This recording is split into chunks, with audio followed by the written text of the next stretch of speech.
Our grandmothers are held in high respect and valued for relaying Indigenous teachings to future generations.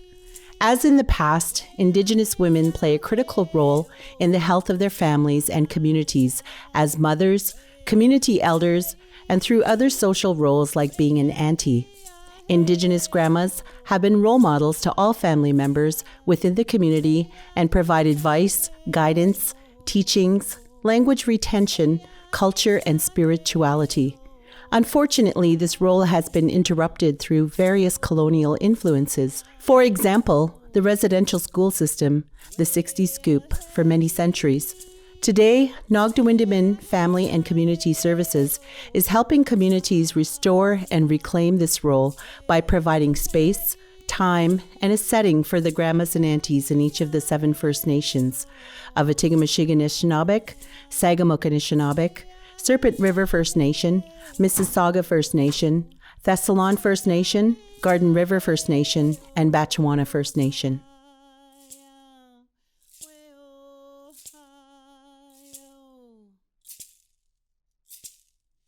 I think it's actually really important to have your grandmother and your aunties around, because even if, say, mom is out of the picture, you have those women to rely on to show you in a way how to grow up, how to be a woman or a man. They're like, they always have undying support for you, and they will always be there to back your choices. And grandmothers are always there to keep the family peace. They hold the family together.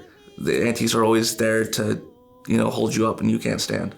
Just seeing the initiatives, again, that come out of Nogdawindamin, the different programs, the different services, some of those tools that are available for our families, for our communities, for our professionals as well, right? Because we have a lot of our own internal departments as well, health and child and family services. Well, grandmas and aunties necessarily don't have to be relatives, like I said.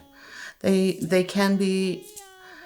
They just need to be caring women, loving children, and connecting with children, and focusing on their goodness, and helping them feel good, and turning the anger that these kids would feel, turning that anger around to some lovingness.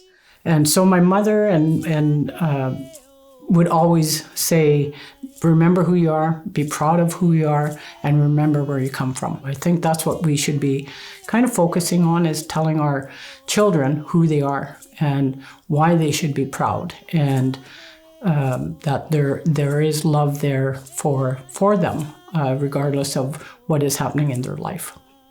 There's a point in our lives that my aunties and my grandma had to step up and to take care of me and my brother. It made me realize why she was there in our lives, and that's the crazy thing about it too, is like, if I would have went on to like a foster home or get adopted out, I wouldn't be sitting here in front of you guys today.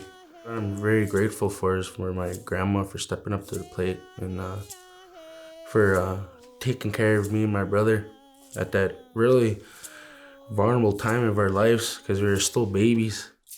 And she was the one that made everything feel okay, and made me feel safe, and made me feel just that feeling of being hugged, eh? Like, I didn't know what do we do, okay. And I start seeing the program. I says, okay, well, little darling, we're going to go and see what everything's about. The first day you walked in, that's what you need. Everybody was smiling, welcome. My little girl couldn't get enough praise. Thank you, man, you're always bringing, come out. And that made me feel good, so I kept going and going. That's what keeps me stable anyway, and programming also helped me. It settled me a little bit, because, when you have kids, you have to keep on going. And I'm like, okay, I was getting a little excited. No, it settled me down. Okay, you planned this, you planned that. I said, oh, these programs are doing good for me, Instead of me running to town or whatever, everything's on the reserve.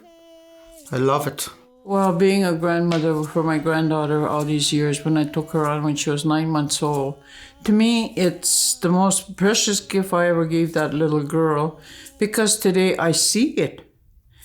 And she's the one that had to accept me.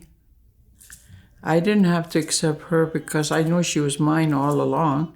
It was her that had to accept me as a grandma and a mom. And today I can honestly say she is so grateful, and it is so award giving for me in my life, that I did the best I can for her, and today she will acknowledge that with love, understanding for having a grandma. And I'm not bragging or anything like that. It's just that my love for my little grandchild is out there, and she knows it.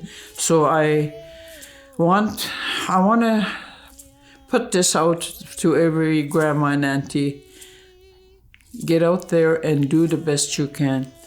That is for our children. This year is 2020. Let's bring this up as far up as we can. As Anishinaabe people, we need to think about the 7 generations. Our actions today affect our family and community members, and it also affects our future generations. The grandmas and aunties are the leaders to help build healthy Anishinaabeg families.